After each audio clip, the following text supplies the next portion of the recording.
ಎಲ್ಲರೂ ಸಣ್ಣವರಪ್ಪ ಅವ್ರು ಹೇಳೋ ಕೇಳ್ಕೊಂಡು ಹೋಗ್ಬೇಕು, ಸಂವಿಧಾನ ಕಟ್ಟಡಲ್ಲೇ ನಾವು ಹೋಗ್ಬೇಕು ಅನ್ನೋಂಥ ಮಾತನ್ನು ಸೂಕ್ಷ್ಮವಾಗಿ ಯತ್ನಾಳರು ಹೇಳಿದ್ದಾರೆ ಅಂತ ಅನಿಸ್ತದೋ. ಇನ್ನು ಯಾರಿಗೆ ಹೇಳಿದಾರೋ ಹೇಳಿ, ಅದು ಮೇಲ್ಪದರಲ್ಲಿ ಕಂಡು ಬಂದ ಸತ್ಯನ ಇಲ್ಲಿ ನಿಮ್ಮ ಜೊತೆಗೆ ಮಾತಾಡಬೇಕಾಗಿದೆ. ಯಾಕೆಂದರೆ ಪಂಚಮಸಾಲಿ ಮೂಮೆಂಟನ್ನು ಕೇವಲ ಯತ್ನಾಳರ ಕೈಯಲ್ಲಿ ಕೊಡೋದು ಬೇಡ ಅನ್ನುವಂಥದ್ದು ಈಗಾಗಲೇ ಜನಜನಂತ ಆಗಿದೆ. ನಿರಾಣಿಯವರಾಗಿರ್ಬೋದು, ಲಕ್ಷ್ಮೀಬಾಯಿ ಹೆಬ್ಬಾಳ್ಕರ್ ಆಗಿರ್ಬೋದು, ಇನ್ನೊಬ್ಬರಾಗಿರ್ಬೋದು, ಸಹಜವಾಗಿ ಎಲ್ಲರೂ ನಾವು ಅಷ್ಟು ಲಾಭ ಮಾಡ್ಕೊಳ್ಳೋಪ್ಪ ಅದಲ್ಲ ಅಂತ. ಇಲ್ಲಿ ರಾಜಕಾರಣಿಗಳಿಗೆ ಮುಖ್ಯವಾಗಿ ಅವರು ಇದರಲ್ಲಿ ಎಷ್ಟು ಯಶಸ್ಸು ಪಡಿತಾರೋ ಬಿಡ್ತಾರೋ ಗೊತ್ತಿಲ್ಲ. ನೋಡಿ 2A's ಬದಲಾಗಿಂತ ಜೋರಿತ್ತು.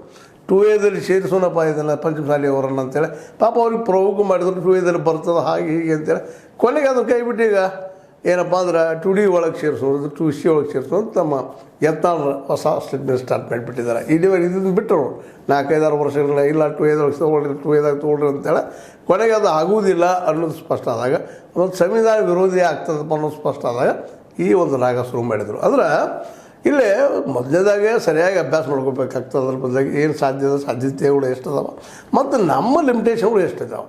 ಯಾಕಂದ್ರೆ ಇಡೀ ರಾಜ್ಯದ ಪಂಚಮಸಾಲಿ ಎಲ್ಲರೂ ಅದಕ್ಕೆ ಒಪ್ಪಿಗೆ ಕೊಡ್ತಾರೆ, ಬೆನ್ನು ಹತ್ತಾರೆ ಅನ್ನೋದು ಮೊದಲೇ ದೊಡ್ಡ ಮಾತು. ಈಗಾಗಲೇ ಬೆನ್ನು ಎಲ್ಲ ಒಕ್ಕಟ್ಟಿತ್ತು ಅವರಲ್ಲಿ.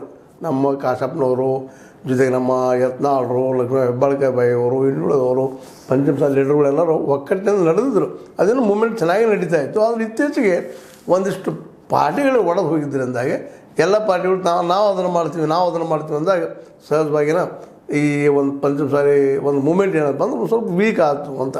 ಅದರಲ್ಲಿ ಸ್ಪಷ್ಟವಾಗಿ ಸಿದ್ದರಾಮಯ್ಯನವರು ಇಲ್ಲಪ್ಪ ಇದು 2Aದ ವಿರೋಧ ಆಗ್ತದೆ, ಸಂವಿಧಾನ ವಿರೋಧ ಆಗ್ತದೆ, ಇದು ಕೊಡಲಿಕ್ಕೆ ಸಾಧ್ಯ ಇಲ್ಲ ಅಂತ ಸ್ಪಷ್ಟ ಆದಾಗ ಆಗ ಅನಿವಾರ್ಯವಾಗಿ ಅವರು ಅರ್ಥ ಮಾಡ್ಕೊಂಡು 104 ಬಿದ್ದ ಸಮುದಾಯ ಕೆಳಗಿದ್ದಂಥ OBC ಆಗ್ತದೆ ಕೆಳವರ್ಗದವರು ಅವ್ರು ಕೊಟ್ಟಿದ್ದಾರೆ. ಅದನ್ನು ನಾವು ಕೇಳಿದ್ರೆ OBCಗರು ಹಿಂದುಳಿದವರು ಎದ್ದು ನಿಲ್ಲುವಂಥ ಸಾಧ್ಯತೆಗಳಿದಾವೆ. ಆಗ ಒಣ ಕ್ಲಾಸಸ್ ಬೇಕಾಗಿಲ್ಲ ಅನ್ನೋ ನೆಪದಲ್ಲಿ ಆಗಿರ್ಬೋದು ಅಥವಾ ಒಂದು ಕಾರಣದಿಂದ ಆಗಿರ್ಬೋದು ಇವತ್ತು ನಮ್ಮ ಯತ್ನಾಳರು ಒಂದು ಹೆಜ್ಜೆಯನ್ನು ಸರಿದಿದ್ದಾರೆ. ಈ ಸಂದರ್ಭದಲ್ಲಿ ನಮ್ಮ ಲಕ್ಷ್ಮೀಬಾಯಿ ಹೆಬ್ಬಾಳ್ಕರ್ ಅವರು ಇಲ್ಲ ಕಾನೂನಡಿಯಲ್ಲಿ ನಾವು ಹೋಗುನು ಅಂತೇಳಿ ಇಲ್ಲಿ ತಾವು ತಮ್ಮ ಅದರಲ್ಲಿ ಎಷ್ಟು ಸಾಧ್ಯವೋ ಅಷ್ಟು ತಮ್ಮ ನಾಯಕತ್ವದ ಒಂದು ಬಿಂಬಿಸುವಂಥ ಕೆಲಸ ಮಾಡ್ತಾಯಿದ್ದಾರೆ. ಇದು ಒಂದು ಕಡೆಗಾದರೆ ಇಲ್ಲಿ ಬೆಳಗಾವಿ ಜಿಲ್ಲೆಯಲ್ಲಿ ಇದು ಪಂಚಮಸಾಲಿಯವ್ರನ್ನ ಹಿಡ್ಕೊಂಡು ರಾಜಕಾರಣ ಮಾಡ್ತಾ ಇದ್ದಾರೆ. ಅವರು ಯಾವ ಕಡೆಯಿಂದ ಏನು ಲಾಭ ಬಂದರೂ ತಗೊಳ್ಳೋದಷ್ಟು ಅವ್ರ ಕೆಲಸ. ಆ ದಿಶೆಯಲ್ಲ ಒಂದು ಒಳ್ಳೆಯ ಹೆಜ್ಜೆ, ಒಂದು ಮೂವ್. ಇನ್ನು ಇದೇ ಕಾಲಕ್ಕೆ ಬೆಳಗಾವಿ ಜಿಲ್ಲೆಯಲ್ಲಿಯೂ ಸಹಿತ ಲಿಂಗಾಯತ್ ಲಾಬಿ ಮೇಲೆ ತಮ್ಮ ಹಿಡಿತವನ್ನು ಸಾಧಿಸ್ಕೋಬೇಕು ಅನ್ನುವಂಥದ್ದು ಅದ. ಯಾಕಂದರೆ ಈಗಾಗಲೇ DC